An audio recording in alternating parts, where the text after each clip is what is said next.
సంగమా, ఆయన రక్తంలో కలగబడిన యథార్థవంతులైన పరిస్థితులైన ఇలా చేరుచిన అందరికీ ప్రభునామంలో ఒక వందనాలు. గ్రంథంలో నుండి అపోస్తల కార్యంలో 10వ అధ్యాయము 39వ వచనము మనము మాట చదువుతున్నామండి.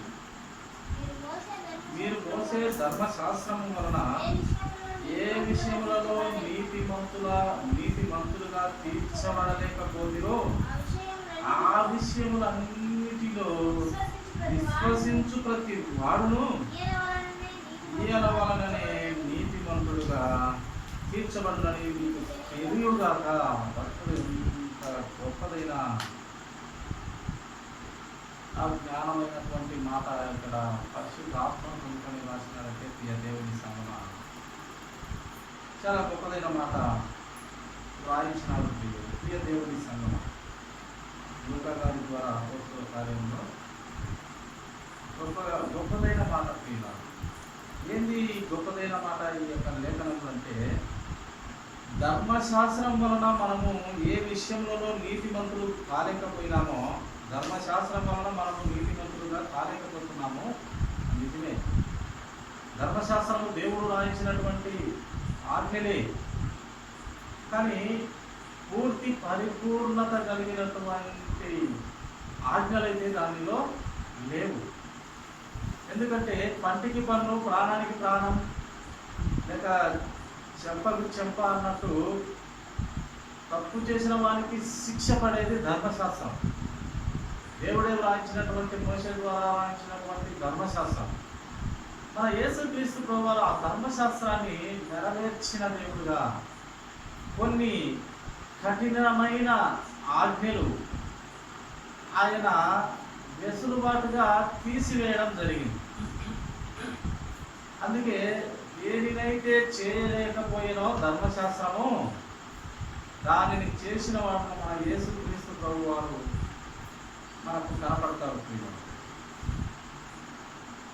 కనుక ధర్మశాస్త్రం చేయలేనిది మన యేసుక్రీస్తు ప్రభువారు చేసినారు. ధర్మశాస్త్రం అయితే ఒక రూల్స్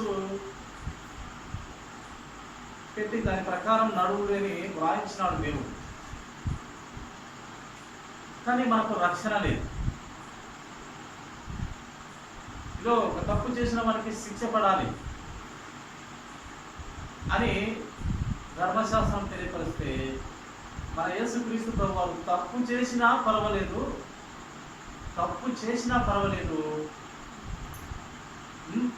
పాప క్షమాపణ నిమిత్తము ప్రాయశ్చిత్తము, పశ్చాత్తాపము పడితే, అది నా నామములో, క్రీస్తు నామములో పశ్చాత్తాపడి పాపములు తెలుసుకుంటే వారి పాపములు నేను క్షమిస్తాను. ధర్మశాస్త్రంలో అయితే ఆ అవకాశం లేదు. అందుకు ఏదైతే చేయలేకపోయినా ధర్మశాస్త్రం దాన్ని యేసుక్రీస్తు ప్రభువారు సంపూర్ణంగా నెరవేర్చిన దేవుడిగా ఉంటున్నాడు. ఇక్కడ రాయించిన మాట కూడా ఆ రకంగానే మనకు బోధపడుతుంది. ధర్మశాస్త్రం వలన ఏ విషయంలో నీతిమంతులుగా తీర్చబడలేకపోతిరో, ధర్మశాస్త్రం వల్ల మనం నీతిమంతులుగా తీర్చబడలేదు, కానీ ఆ విషయములన్నిటిలో విశ్వసించు ప్రతి వాడును ఈయన వలనే నీతిమంతుడుగా మీకు తెలియగాక. ఈ క్రీస్తు వలనే మీరు నీతిమంతులుగా మీకు తెలియాలి ఈ విషయం అని భక్తులు రాయిస్తూ వచ్చారు. కనుక కేవలము మనము నీతిమంతులము ఎలా అవుతున్నామంటే ధర్మశాస్త్రం వలన కాదు, క్రీస్తు వలనే మనము నీతిమంతులు అవుతున్నాము అని గ్రంథం తెలియపరుస్తాము. ఏంది అంత ధర్మశాస్త్రం రాసింది దేవుడే కదా, మళ్ళీ క్రీస్తులో మనం నీతిమంతులమైంది, ధర్మశాస్త్రం అంతా పాటించే నీతిమంతులమే కదా అని మనకు ఆలోచన రావచ్చు. కానీ ఆ ధర్మశాస్త్రం చేయలేని క్రీస్తు ప్రభువారు మన కోసం మన పాపము, శాపము కలవరి శిలువలో ఆయన మోసి, ఆయన శ్రమ పొంది విరిగి నలిగినాడు. ఆ కలవరి శిలువలో నలిగి చనిపోయి దేవుని కుమారుడు కనుక, సర్వోన్నతుని కుమారుడు కనుక, లేఖనము ముందుగా ప్రవచించినట్టు లేఖనము నెరవేరునట్లు ఆయన చనిపోయెను. దేవుని కుమారుడు కనుక తిరిగి 3వ దినాన లేస్తానన్న దేవుని వాక్యాన్ని బట్టి, ప్రవచనాన్ని బట్టి తిరిగి ఈ లేచినటువంటి మరణపు ముళ్ళు విరిచినటువంటి మహావీరుడు, వీరుడు, సూర్యుడు, ఆయనకు ఇలాంటి గొప్పదైన పేర్లు మనము ఎన్నైనా పెట్టుకోవచ్చు. అంత శక్తివంతుడు మన యేసుక్రీస్తు ప్రభువు. మనిషి కోసము దేవుడు చాలా చేశాడు ప్రియ దేవుని సార్. మరి ఏ దేవుళ్ళు దేవతలు అనబడే వాళ్ళు చేయలేదు, కానీ సరే వాళ్ళని ఎలా దేవుళ్ళుగా కొలవబడుతున్నారు, ఎలా దేవతలుగా కొలవబడుతున్నారంటే వారు కొన్ని మంచి పనులు చేసి ఉండొచ్చు, కానీ పాపాన్ని తీసివేసే అధికారం అయితే వారికి లేదు. వారు మంచి క్రియలు చేసి మంచి పేరు పొంది దేవుని పేరు సంపాదించుకోవచ్చును, కానీ దేవుళ్ళు అయితే కాదు అని మనకు మన గ్రంథంలో మనము తెలియపరిచే ఆ అంశము ప్రియ దేవుని సంఘం. అలాగని మనము వారి దేవతలను దేవులను మనము అవమానపరచకూడదు, ప్లస్ అసభ్యకరంగా మాట్లాడకూడదు. ఎవరి విశ్వాసాలు వారియే, కానీ సృష్టికర్తను కనుగొనాలి. ఎవరి విశ్వాసాలు వారియే, ఎవరి నమ్మకము వారిదే. వారి నమ్మకాలను, వారి విశ్వాసాన్ని వారు దేవుడిగా భావిస్తున్న వారి ఆలోచన విధానాన్ని మనము జరపకూడదు, కానీ సృష్టికర్త అయినటువంటి ఏకైక దేవుడు ఎవరా అని గుర్తించమని ఆ సత్యాన్ని బయలుపరచాలంటే వినడము వినకపోవడము అది మనం కూడా దేవుడు కూడా ఈ యొక్క బైబిల్ గ్రంథంలో ప్రతి విషయాన్ని చెప్పినాడు. ఇలాగా నచ్చాలా, నా కుమారుడా, నా కుమార్తె, నా దాసుడా, నా స్నేహితుడా, నా ప్రియుడా, ఇలాగా నడుచుకుంటే మంచిది నాయనా, ఇలా నడుచుకుంటే మంచిదమ్మాని తెలియపరుస్తూ స్వాతంత్రం ఇచ్చి స్వేచ్ఛ ఇచ్చి 2 దారులకు పెడితే ఆ 2 దారుల్లో మనకు స్వేచ్ఛ ఇచ్చినాడు. నీ ఇష్టం, చెడ్డదారైనా నడుచుకో, మంచిదారైనా నడుచుకో, నీ ఆలోచన నీ ఇష్టం. స్వేచ్ఛ అయితే ఇచ్చినాడు. ఆ దారులకు ఫలితాన్ని కూడా దేవుడు చెప్తున్నాడు. ఇంకా చెడిపోవడము, బాగుపడడం అనేది ఎవరి చేతుల్లో ఉంది? దేవుని చేతుల్లో కూడా లేదు, మన చేతుల్లోనే, మన ఆలోచన విధానంలోనే ఉంది. నీకు దారులు తెలియపరుస్తున్నాడు. ఆ పాపానికి ఆ నిర్వచనమైన విషయాలు నీకు తెలియపరుస్తూ ఉన్నాడు. ఒక సత్యానికి నిర్వచనమైన విషయాలు నీకు తెలియపరుస్తున్నాడు. సత్యం అంటే ఇలా ఉంటుంది, పాపం అంటే ఇలా ఉంటుంది, పాపపు క్రియల వలన పర్యవసానము ఇది వస్తుంది, సత్యము చేసిన దాని వల్ల పర్యవసానము ఇది నీకు దక్కుతుందని దేవుడు క్లియర్గా చెప్పి నీకు స్వాతంత్రం ఇచ్చి, నీకు ఆలోచన ఇచ్చి, నీ ఇష్టంలో నా కుమారుడు అన్నప్పుడు మంచి దారిలోకి వెళ్ళాలి, కానీ చెడ్డదారిలోకి పోతే దేవుడు ఏం చేస్తాడు? నీకు చెప్పినాడు, స్వాతంత్రం ఇచ్చినాడు, స్వేచ్ఛ ఇచ్చినాడు, ఆ హక్కు నీకు ఇచ్చినాడు. కానీ నేను చెడిపోతాను అంటే దేవుడు కూడా అవకాశాలు ఇచ్చి ఇచ్చి ఇచ్చి ఇచ్చి ఆయన ఒక దినం ఎవరైనా వెళ్ళిపోవాల్సిన వారమే కనుక ఆ వెళ్ళిపోయే సమయంలోపు మనము క్రీస్తుని కూడా తెలుసుకోకుండా, ఆయన రక్షణలోకి రాకుండా మనము వెళ్ళిపోయినట్లయితే నష్టము ఎవరికి? మనకే. కనుక దేవుని సంగమా, మనము నీతిమంతులుగా చేస్తున్నది మన యేసుక్రీస్తు ప్రభువు. చూడండి, మరొక దేవుని ఆలోచన మనము ఇంకా ప్రియులారా, ఆయన మనము కుమారుడుగా స్వీకరించబడ్డాము. మనం ఆయన నా కుమారుడా, నా కుమార్తె అని పిలుస్తూ ఉన్నాడు. అలాగే మనము ఆయనలో మనము ఏర్పాటు చేయబడిన వారు. ఎఫెసీ రాసినటువంటి పత్రిక అపోస్తలుడైన పౌలు గారు 1వ అధ్యాయము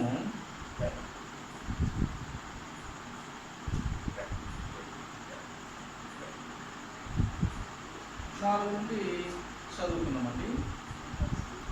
ఎఫెసీ రాసినటువంటి 1వ పత్రిక 4వ అధ్యాయం నుండి చదువుకుంది. ఎట్లనగా తన ప్రియుని యందు తాను ఉచితంగా మనకు అనుగ్రహించిన తన కృపా మహిమకు కీర్తి కలిగినట్లు ప్రభు చెప్తున్నటువంటి మాట, తన ప్రియుని యందు, తనకు ఇష్టమైన మానవుని యందు తాను ఉచితంగా మనకు అనుగ్రహిస్తున్నటువంటి కృప, ఆయన రక్షణ కృప మహిమకు, ఆ కృప కలిగిన మహిమ కలిగిన దేవునికి కీర్తి కలుగునట్లు మనము సృష్టించినాడు.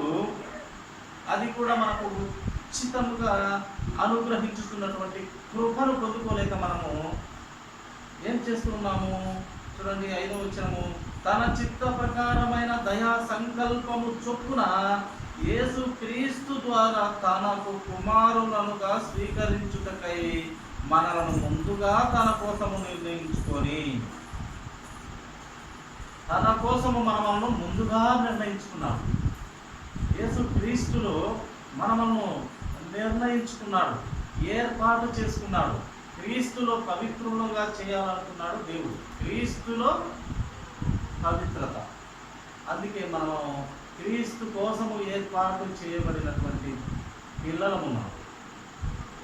అందుకే మనము ఆయన రక్తంలో కడగబడినట్లయితే ఆయన ఏర్పాటు చేసుకున్నటువంటి పిల్లలం అయిపోతాం, ఆయన బిడ్డలం అయిపోతాం, ఆయన కుమారులం అయిపోతాం, ఆయన దాసులం అయిపోతాం, ఆయన శిష్యులం అయిపోతాం, ఆయన సైనికులం అయిపోతాం.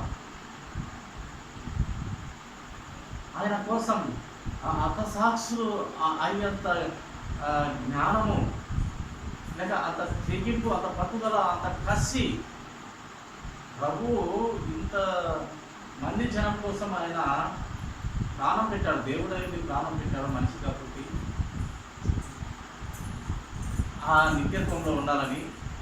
మనం కూడా ఆయన కోసము, ఆయన బహుమానాలు పొందుకునే కోసము, లేక ఆ నిత్యత్వంలో మనము పెద్దగా చేయబోతున్న దేవుని కోసము కొంతమంది తెగించి ప్రాణాలను హతసాక్షులుగా అవుతున్నటువంటి బిడ్డలు చాలామంది ఉన్నారు.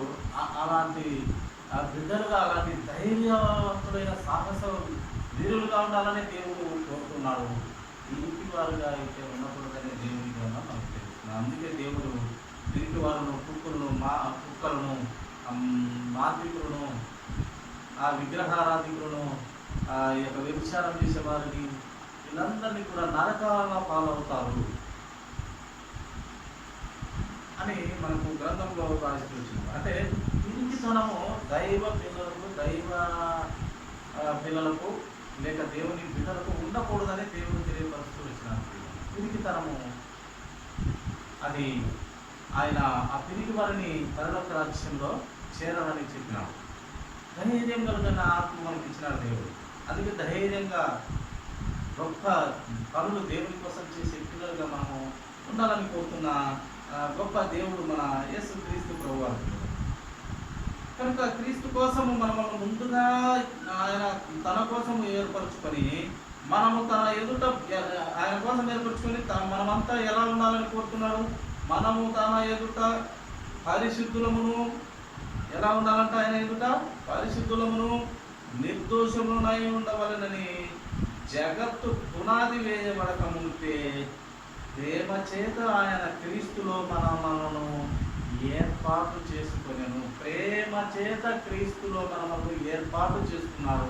ఎలా ఉండాలో నా బిడ్డలు, నా పిల్లలు, నా కుమార్తెలు, నా స్నేహితులు, నా దాసులు, నా యొక్క ప్రియులు ఎలా ఉండాలంటే ఆ పరలోక రాజ్యములో నిర్దోషులుగా ఉండాలి, పరిశుద్ధులుగా ఉండాలి, తల ఎత్తుకొని నిలబడాలి. నా బిడ్డలు నాకు పేరు తేవాలి, నా బిడ్డలంటే నాకు పేరు తేవాలి.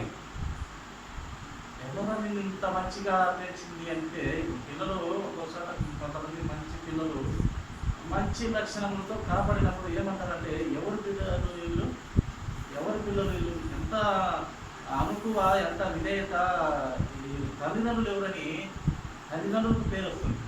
అలాగా ఆయన పిల్లలు వారి ప్రవర్తన చూస్తే వీరు క్రైస్తవ పిల్లలు, వీళ్ళు క్రీస్తులు ధరించుకున్న బిడ్డలు అని వేరే వారికి ఇంత క్రమశిక్షణ క్రీస్తులో ఉంటే, ఇంత భయభక్తులు ఉంటాయా క్రీస్తులో ఉంటే, ఇంత ధారాళమైన బుద్ధి ఉంటుందా క్రీస్తులో ఉంటే, ఇంత తగ్గింపు జీవితం ఉంటుందా క్రీస్తులో ఉంటే అని ఒక ఆశ్చర్యకరమైన విషయంగా చూస్తారు ప్రియుల.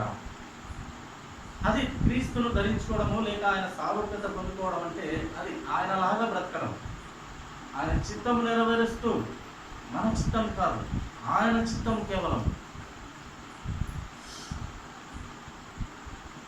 కనుక జగత్తు పునాది వేయబడక మునిపే ప్రేమ చేత ఆయన క్రీస్తులో మనలను ఏర్పరచుకుని భూమి రవ్వంత మన్ను లేక తలిపిని క్రీస్తులో మనము ఏర్పరచుకున్న గొప్ప దేవుడు, ప్రేమ ఎంతో ప్రేమించిన పరమందున మన ఆత్మలను కన్నా మన పరమ తండ్రి ఎంతో ప్రేమించాడు. ఆయన ఎంతో అంటే ఆయన పోలికలు అంతా, ఆయన జీవంలో జీవవాయువును మనకిచ్చినంత ఆయనలో భాగం మనము.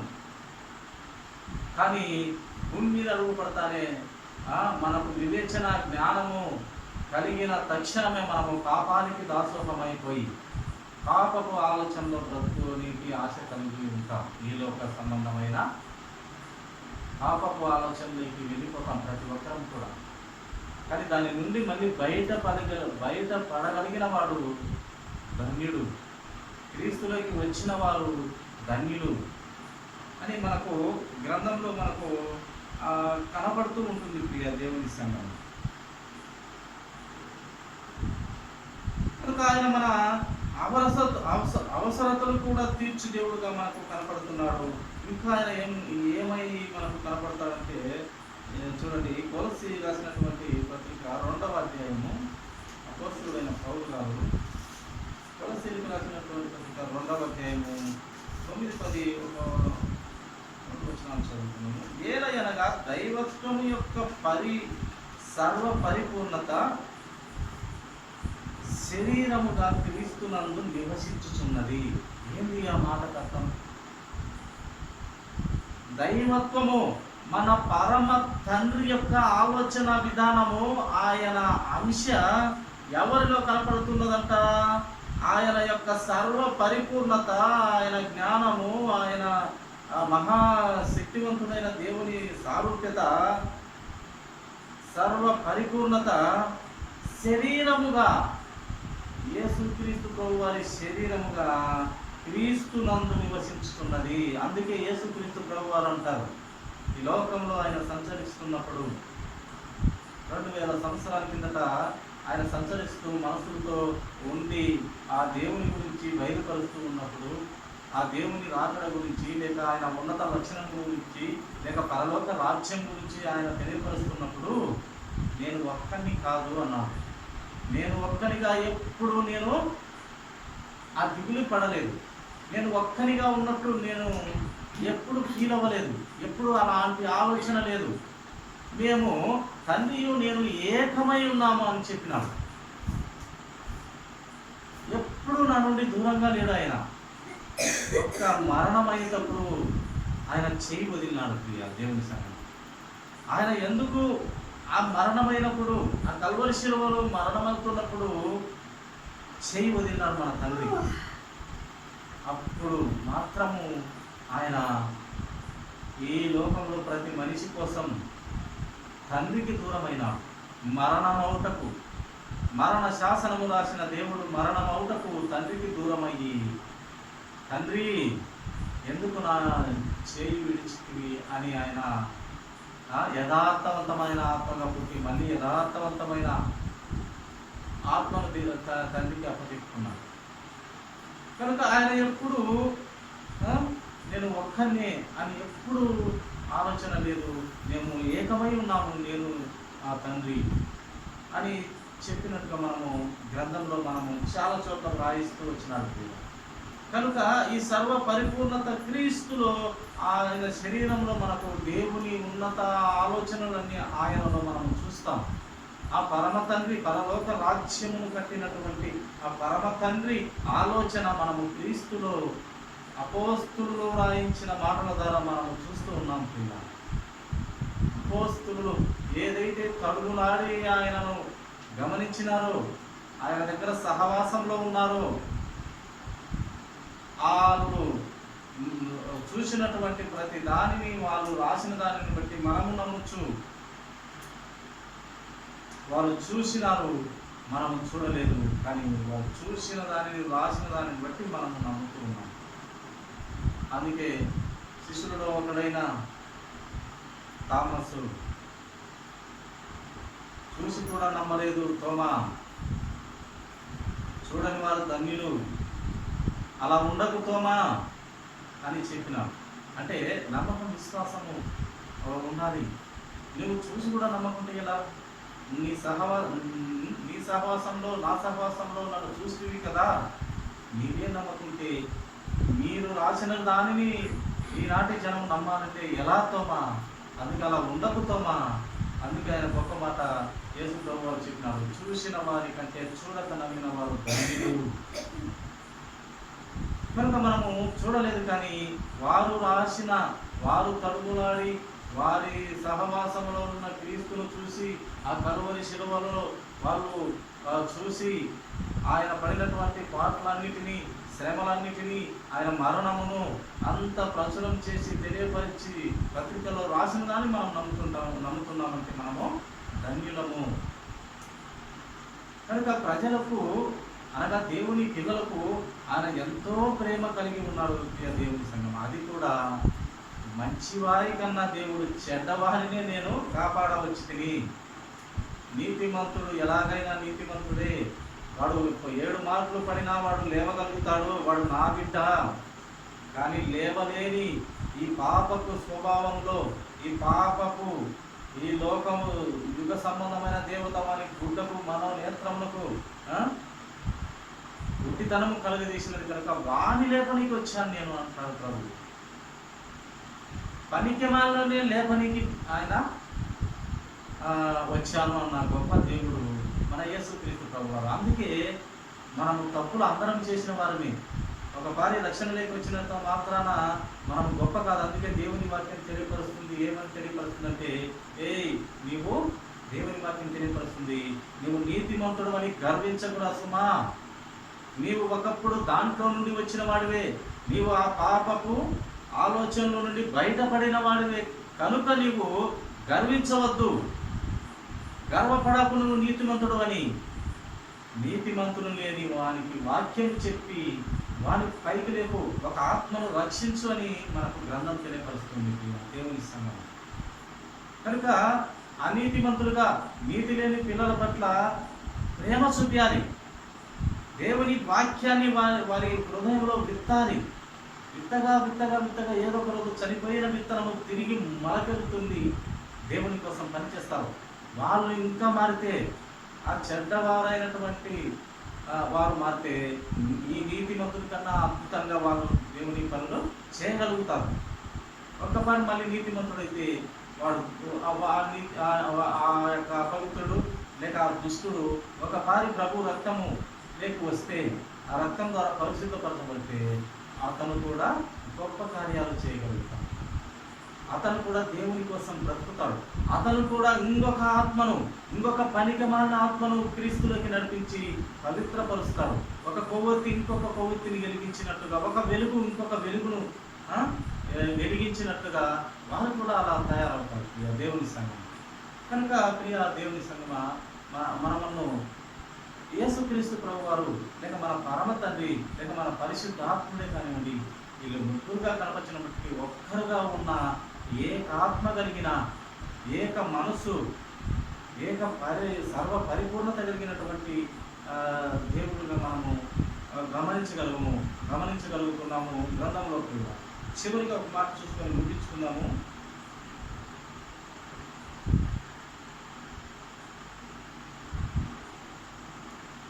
తిమోతికి రాసిన 2వ పత్రిక చివరి మాట.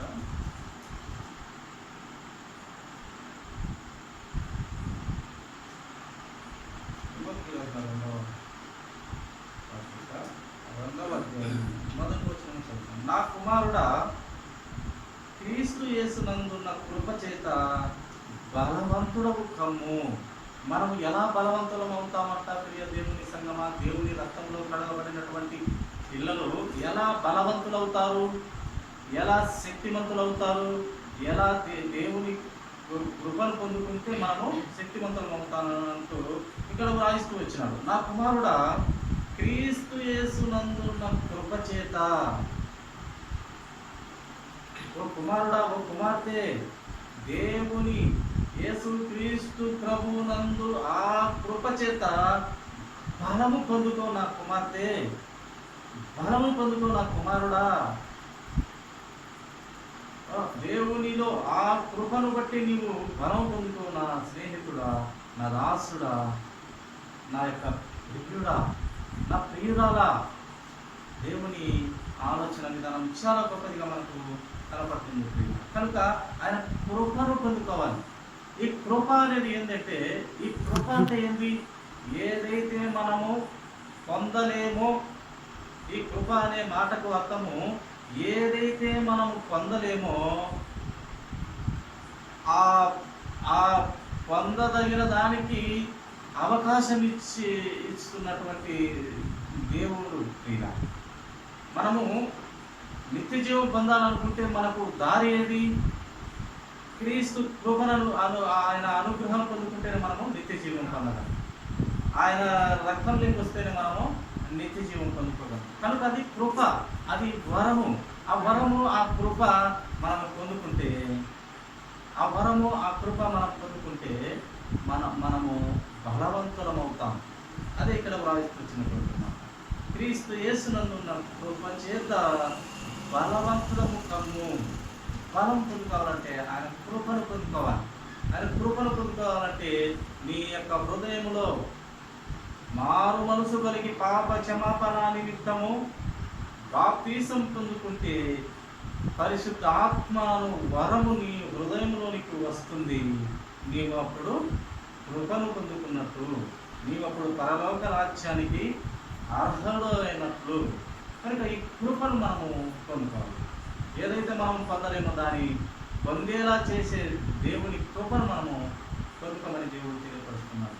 కనుక అటు స్థితిలో మనము దేవుని కొన్ని మాటలతో మనము ప్రతిరోజు కొన్ని మాటలతో మనము ఆలోచన విధానాన్ని ప్రభు వైపుకు ఎక్కువగా మళ్ళిస్తూ, ఈ లోక సంబంధమైనటివి తక్కువ చేస్తూ ప్రభు సంబంధమైనటివి ఎక్కువ చేసుకుంటూ ముందుకు వెళ్ళడమే మనకు మంచిది అని గ్రంథం తెలియపరిచింది. అందుకే దేవుడు అన్నాడు, ఈ లోకంలో కాదు నీవు ఎక్కువ అది ఇది సంపాదించుకునేది, నీ భార్య పిల్లలు కాదు, నీ ఆస్తిపాస్తులు కాదు, నీ ఆస్తి అంతస్తు కాదు, నీ అక్క చెల్లెళ్ళు లేదా అన్నదమ్ములు, ఇది కాదు, ఈ లోకంలో ఆస్తి కాదు.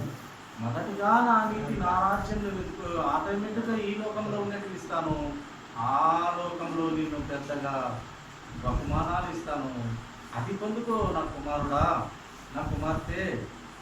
ఎక్కువ జీవితము అక్కడే ఉన్నది కనుక అది పొందుకో, అది ఆలోచన చెయ్యి. ఆ నిత్య జీవము, ఆ మొదటిగా నా నీతి, మొదటిగా నా రాజ్యం వెతుకు, అది నిత్య రాజ్యము. ఇది కొట్టివేసే రాజ్యము, ఇది లయం చేసే రాజ్యము. కనుక ఇక్కడ పెద్దగా ఆశ పెట్టుకోకు.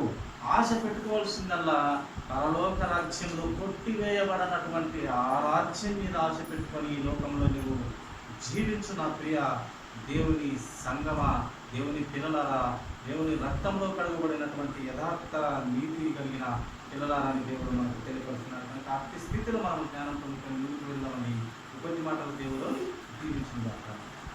తల వచ్చినట్లయితే చిన్న